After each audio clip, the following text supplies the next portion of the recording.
everybody, welcome back to This Random Journey. Today is day 18, I believe, of our book a week challenge, and I am in the process of reading Atomic Habits by James Clear.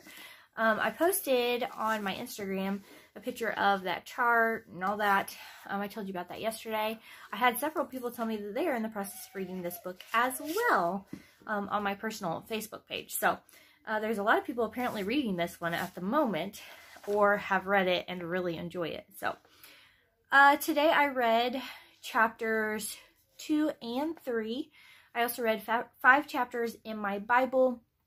There wasn't really any stories per se in those 5 chapters. There might have been one, but it didn't really like super stick out to me. It was more or less going through, this king, and then this other king took over, and then this other king took over kind of thing. We're in 2 Kings. So there wasn't much to say about that other than that I did read 5 chapters in my Bible today. And I read in my Atomic Habits book that I have started in chapter 2 of Atomic Habits, and I made my little charts. I did one for 2 and 3 again. It's really helping me to remember what I have read and just kind of, I don't know, makes me remember it a little bit easier, and I can reference it really fast too, so I thought that was cool. Also, I can't remember if I told you guys this or not, but I actually used it as like a note, like brain dumping. And I made a little brain dump thing too with the same method. So I thought that was pretty cool. All right, kind of all over the place on it today. Sorry, guys. Chapter 2 in Atomic Habits is how habits shape your identity and vice versa. And he began talking about changing your habits and how it can be challenging, and how we can try to change the wrong things. And went a little bit deeper into changing the wrong things. You can try changing your outcome, which is what you would get. So whatever's the end goal. You can try changing your process, and that's what you do. Or you can be changing your identity, and that is what you believe. And he went into this idea of the identity really much into this chapter. And there were some quotes and stuff throughout the book that I really liked. So when he was talking about the changing the wrong thing section, there was this quote: "Improvements are only temporary until they become a part of who you are." He talked about how it has to become a part of your identity. Whatever it is, whatever change you're trying to make has to become a part of who you are. And then he went deeper. He said there was a 2-step process to changing your identity. And that was, decide the type of person you want to be. You have to first decide who do you want to be, and then you have to prove it to yourself with small wins. And of course he went a little bit deeper as he talked about that, but those are the 2 key points he gave: was decide the type of person that you want to be, and then prove it to yourself and do small things and make small wins. There was another quote that I liked out of the book that said, "Every action you take is a vote for the type of person you wish to become." He was talking about every little decision you make and how that really essentially is who you're going to become in the future. And so if you're doing things that are negative, like eating junk food, or sitting and binge watching TV instead of eating healthy and going for a walk, each one of those has an effect on your life and who you're going to become in the future. And so he said every decision we make, and so it's not that you have to always make the right decision, he elaborated, but he said you need the balance to be right. So you need to make more good choices than the more bad choices. So it has to be a good balance there. So it's not saying that every single day you have to eat healthy and to go on a walk. There are days you can have a bowl of ice cream and binge watch some TV, but because that would be a negative. But it's the everyday habits that really make up who you're going to become and who you are.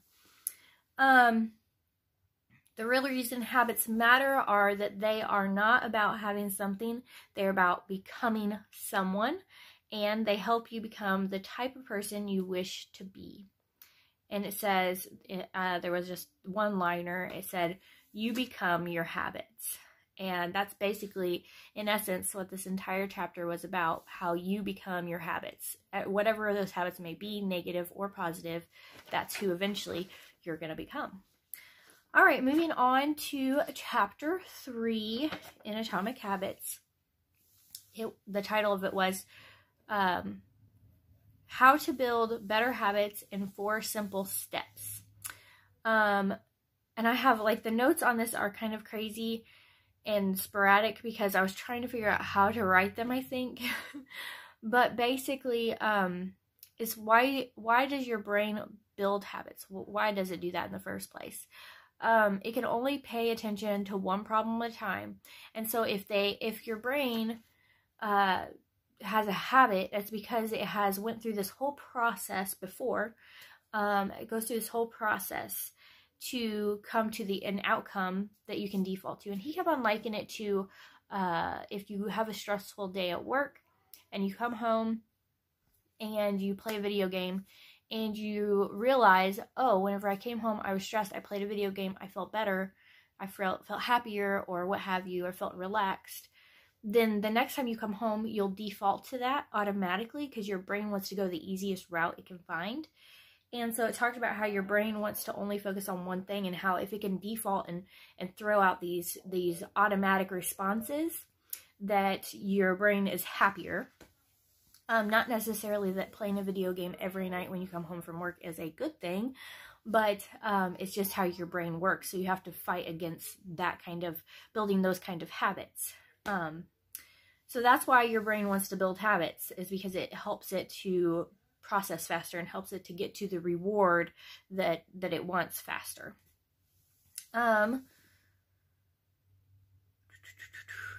The science of how habits work. So it gave the four steps, or the 4 things that make habits work. And the first one was a cue. So you have a cue. And it talked about how this is going to initiate the behavior. It's going to initiate the craving for whatever it may be, which is number 2, craving. And craving is going to be, every craving is linked to a desire to change or your internal state. So the craving you have, whether that be, I want ice cream. If I want ice cream, the craving is because I want the sweetness. I want that to satisfy me and make me happy, or whatever sensation you get. I get happy whenever I have sweets sometimes. Not all times, but sweets sometimes make me happy. Especially, like, I don't know, you ever think you watch movies and they, you know, the cue might be somebody just got broke up in a relationship. The cue would be, I want to be happy. So the craving is, I need something yummy to eat. And then the response would be, I'm going to go get said food from my favorite restaurant or from the refrigerator. And the reward would be, when you're eating it, you're feeling happy in that moment eating the food. That would be a quick example of the 4-step process, because the next one would be, after craving, would be response. And that's the actual habit you perform. So I don't think you would have to think too hard about going and getting your favorite food. You just be like, all right, I'm feeling sad, I need something to comfort me, I'm going to go get my favorite food and eat it. That would be your response you would automatically go to. And then the 4th thing would be the reward, which is it satisfies you, and it teaches, and then it can also be something that teaches us as well.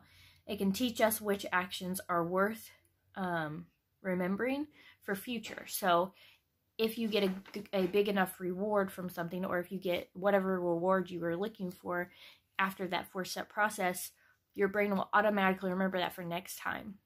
So he likened it to even like turning on a light switch. He said something as simple as that, we don't even get a second thought, but you walk into a room, it's dark, so that cues you to want to be able to see. The craving would be that you want to see. The response would be the action of actually turning on the light, the reward that now it is light in the bedroom and you can see to do whatever you need to do. That would be another quick example, and something that I'm sure nobody really gives a thought of how to turn on a light, or why do I want to turn on the light, that kind of thing. It's just kind of a response. You just do it automatically now without even thinking about it. And in my case, I leave it on a lot of times, and that's not always a good thing either, because I love to have bright lights in the house and stuff. So there was 2 phases, which is you will have the problem and you will have the solution. And so they encamps the 4 steps. The problem will be the cue and the craving, and the solution is going to be your response and the reward. And then he also gave us 4 laws of behavior change. And so basically it was those 4 things again: cue, craving, response, and reward. But then he gave you the law behind it, or what he calls the law behind it. And so basically cue is going to be make it obvious. Craving is going to be make it attractive.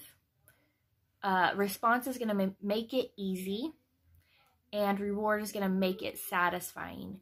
So if you're wanting to change something about yourself, or something that you're wanting to try to get, is you need to put that law into practice. So you make it obvious, like, okay, this is what I'm wanting. You need to make the craving attractive. You need to make whatever it is you want attractive. And then you need to make it easy to attain. So don't make it crazy hard. Don't give yourself like a 100-step process to get to this reward that I need. Make little wins, you want to make little wins to be able to get to the reward, which needs to be satisfying. Because if you're not satisfied with whatever reward you are after, then you will not. He said if you miss any of these, any 4 of these things, then you will not create the habits that you want, is what he was explaining. And he gave this really cool little diagram of how it's a loop, and we are in this loop all the time. It goes cue, craving, response, reward, and it just is a continuous going around and around this loop to each one of those things all day long, every day, and building habits from that. So that was my reading from today, chapters 2 and 3 in the Atomic Habits. I am thoroughly enjoying this book so far. I'm really liking it. It has helped me understand how habits work, and how I can start trying to build some better habits. There's one habit in particular I'm wanting to build back. I had gotten in the habit of getting up early. I was so proud of myself because I was even getting up before my alarm would go off. And so I was so happy. And then we went through like, I don't know, a week where I slept into like 8:30. Now I'm trying to make myself get up at 8:30 because I'm wanting to sleep longer. And so I really want to get back in the habit of waking up early again so that I can get my reading done and my prayer done and all that kind of stuff early in the morning before the kids get up and start school, because once they get up, it just makes everything kind of chaotic and hectic, and I'm trying to rush to get things done. So that's one of the habits I'm going to be working on, because the reward for me will be that I will be able to have me time. And so that'll totally be worth it for me if I can have some me time at the beginning of the day. So that'll be my reward, is just the satisfying fact that I have some alone time with no kids awake. And I'm going to make it easy. I have an app on my phone that will automatically turn on my light. It will play music, the music I like to listen to, IBC choir music on my Pandora account. And so I'm going to make it easy. I'm going to make it satisfying. It's attractive because the reason it's attractive to me is because I will have that time to myself. I think that's why it's attractive to me. And it's obviously the best for everyone.